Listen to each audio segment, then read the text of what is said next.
আদ জাতির মধ্যে দুইজন বাদশা ছিল। একজনের নাম ছিল শরীর এবং অপরজন সাদ্দাত। এই দুইজনই ভাই ছিল। শরীর ছিল বড় ভাই আর সাদ্দাত ছিল ছোট ভাই। আদ জাতির ব্যাপারে আল্লাহ তাআলা কোরআন শরীফে বলেছেন যে আমরা এমন কোনো জাতি দুনিয়ায় আর কখনো সৃষ্টি করিনি। আদ জাতি ইয়েমেনে বসবাস করত।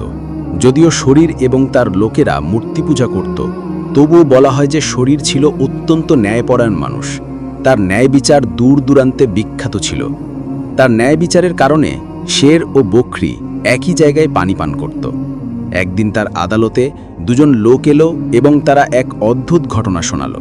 একজন বলল, আমি এই লোকের কাছ থেকে মূল্য দিয়ে এক টুকরো জমি কিনেছি এবং সেই জমির উপর এখন আমার দখল আছে। কিন্তু যখন আমি সেই জমিতে খনন করলাম তখন তাতে একটি গুপ্তধন পেলাম।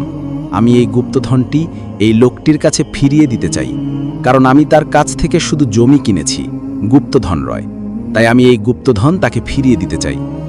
অপরজন বলল, আমি এই জমি এই লোকটির কাছে বিক্রি করেছি, তাই জমির মধ্যে যা কিছু আছে তা সবই তার, এই গুপ্তধনও তারই। আমি এই গুপ্তধন ফিরিয়ে নিতে পারি না। আমার বোধগম্য হচ্ছে না যে সে এই গুপ্তধন কেন নিচ্ছে না, কেন সে এটা নিয়ে বাহানা করছে। শরীর তাদের জিজ্ঞাসা করল, তোমাদের কারো কোনো সন্তান আছে? তারা বলল, হ্যাঁ, একজনের মেয়ে আছে এবং অপরজনের ছেলে আছে।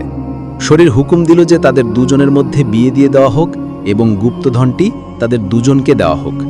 শরীরের এই ফায়সালা সবাইকে খুব পছন্দ হলো এবং তার ন্যায় বিচারের আলোচনা দূর দূরান্তে ছড়িয়ে পড়ল। হজরত হুদ আলাইহিসসালাম শরীরকে ইসলামের দাওয়াত দিলেন, কিন্তু সব কিছু থাকা সত্ত্বেও সে তা প্রত্যাখ্যান করল এবং মূর্তি পূজার অবস্থায় মারা গেল। এরপর সাদ্দাত সিংহাসনে বসল। হজরত হুদ আলাইহিসসালাম সাদ্দাতকেও ইসলামের দাওয়াত দিলেন। সাদ্দাত বলল, যদি আমি তোমার দিন গ্রহণ করি তাহলে আমার কি লাভ হবে? হজরত হুদ আলাইহিসসালাম বললেন, আল্লাহ তাআলা তোমাকে এর বিনিময়ে চিরস্থায়ী জান্নাত দান করবেন এবং তোমার উপর তার রহমত ও দয়া করবেন। সাদ্দাত উত্তর দিল, আমি আমার জান্নাত নিজেই এই দুনিয়ায় বানিয়ে নেব এবং সেই দুনিয়াতেই জান্নাত বানানোর দৃঢ় সংকল্প করল। এরপর সাদ্দাত তার দেশের প্রতিটি কোণেই বার্তা পাঠালো এবং হুকুম দিল যে সবার কাছে যত সোনা রূপা আছে তা সব তার কাছে নিয়ে আসা হোক। এভাবে তার কাছে প্রচুর পরিমাণে সোনা, রূপা, হীরা, জহরত এবং রত্ন জমা হলো। তারপর সে একটি সুন্দর জায়গার খোঁজ শুরু করল এবং তাকে সেই জায়গাটি পাওয়া গেল। সেই জায়গাটি এমন ছিল যেখানে বাতাস জান্নাতের বাতাসের মতো সুগন্ধি ছিল। সে সেই জায়গায় সমস্ত হীরা, জহরত এবং রত্ন জমা করালো। দেশের প্রতিটি কোণ থেকে অত্যন্ত দক্ষ বুদ্ধিমান কারিগর ডাকিয়ে আনা হলো এবং ইমারতের জন্য শক্তিশালী ভিত্তি তৈরি শুরু হলো। তার দেয়ালের উচ্চতা মানুষের কল্পনার চেয়েও বেশি ছিল এবং তার প্রস্থ তার কারিগরদের হিসেবে সেই সময়ের সবচেয়ে চওড়া দেয়াল ছিল। এটি আকাশ স্পর্শ করত এবং এর ঝকঝকে উজ্জ্বলতা সূর্য ও চাঁদের ঘুম ভাঙিয়ে দিত। যখন থেকে এই দুনিয়া সৃষ্টি হয়েছে এমন ইমারত আর কখনো তৈরি হয়নি। এর দেয়াল সোনা ও রূপা দিয়ে তৈরি করা হয়েছিল এবং ছাদ সোনার পাত দিয়ে সজ্জিত করা হয়েছিল। এর স্তম্ভগুলো অত্যন্ত সুন্দর বিল্লুর দিয়ে শক্তিশালী করা হয়েছিল এবং প্রতিটি জিনিস সবচেয়ে সুন্দরভাবে সজ্জিত করা হয়েছিল। সেখানকার নদীতে বালির পরিবর্তে অমূল্য মুক্তা বিছানো হয়েছিল এবং সেখানকার গাছগুলো লাল সোনার ফল দিয়ে ভরে দেওয়া হয়েছিল। এমনকি আম্বারের সুগন্ধ দিয়ে সেগুলো পূর্ণ করা হয়েছিল। যখনই সেই গাছগুলোর মধ্য দিয়ে শীতল বাতাস বয়ে যেত তখন সেই বাতাসে সুগন্ধ ছড়িয়ে পড়ত এবং সেখানে বসবাসকারী মানুষের মনে শান্তি ভরে দিত। সাদ্দাত মাটির পরিবর্তে জমিতে মুক্তা ও আম্বর ছড়িয়ে দিয়েছিল। তার প্রাসাদগুলোর চারপাশে লাল সোনা দিয়ে সুন্দরভাবে সজ্জিত করা হয়েছিল। সেই জায়গাটি শুধু দেখতে সুন্দরই তৈরি করা হয়নি, বরং বসবাসের জন্যও আরামদায়ক এবং সুন্দর করা হয়েছিল। সেখানে সে তার পছন্দের মাশুকা এবং পরীদেরও একত্রিত করেছিল। এই বাগান এবং প্রাসাদ 12 বছরে তৈরি হয়ে প্রস্তুত হলো। এতে পুরো দুনিয়ার হীরা, জহরত এবং রত্ন ব্যয় হয়ে গেল। যখন এটি তৈরি হয়ে সম্পূর্ণ হলো তখন সাদ্দাতকে খবর দেয়া হলো যে তার জান্নাত প্রস্তুত এবং সে এখনই জান্নাতের মালিক হতে পারে। সাদ্দাত যখন এই খবর পেল তখন তার খুশির ঠিকানা রইল না। একটি বড় ফৌজ নিয়ে সাদ্দাত তার প্রাসাদ থেকে বেরিয়ে তার তৈরি জান্নাতের দিকে রওনা হলো। সে তার জান্নাত দেখতে যাচ্ছিল। এমন সময় পথে একটি হরিণ দেখল। সে দেখল যে হরিণটির পা রূপার এবং শিং সোনার, তার চোখ ছিল ইয়াকুতের। সাদ্দাত সেই হরিণটি দেখে হতবাক হয়ে গেল এবং তার লোভ জাগল। সে মনে মনে সিদ্ধান্ত নিল যে আমি যে কোনো মূল্যে এই হরিণটি হাসিল করব। সে কিছু না ভেবেই সেই হরিণের পিছনে তার ঘোড়া ছুটিয়ে দিল। হরিণ দৌড়ালো এবং সাদ্দাত তার পিছনে পিছনে ঘোড়া ছুটিয়ে চলল।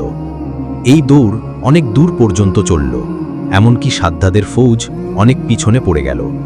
তারপর তাকে একটি ভয়ঙ্কর গোলাকার শব্দ শোনা গেল।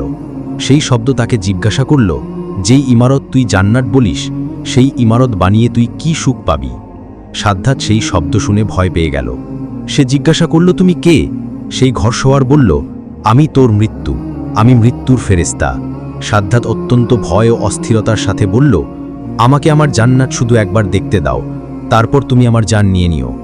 মৃত্যুর ফেরেশতা বলল, এটি এই দুনিয়া সৃষ্টিকারীর হুকুম। তার হুকুমের পরে আমার এমন ক্ষমতা নেই যে আমি তোমাকে 1 মিনিটেরও মেয়াদ দিতে পারি।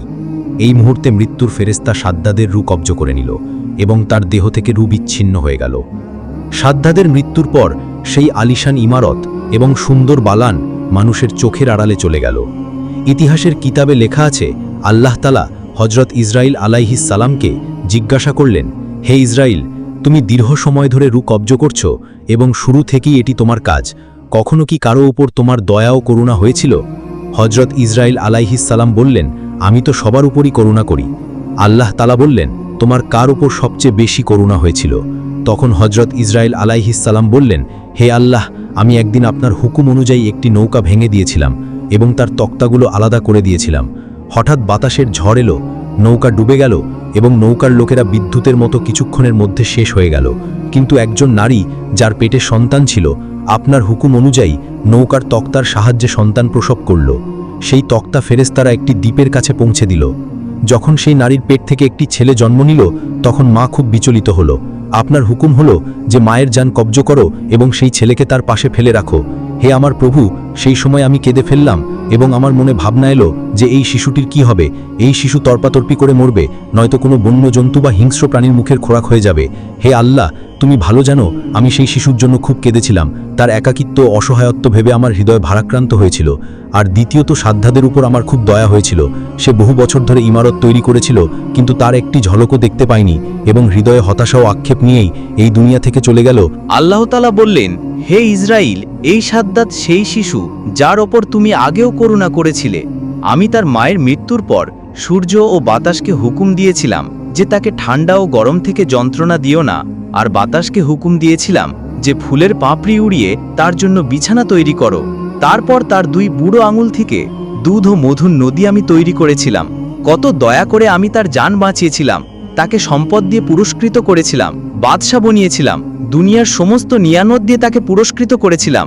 কিন্তু তবুও এই নিয়ামতের শুকরিয়া আদায় না করে সে নিজেকে খোদার সমান মনে করতে শুরু করল।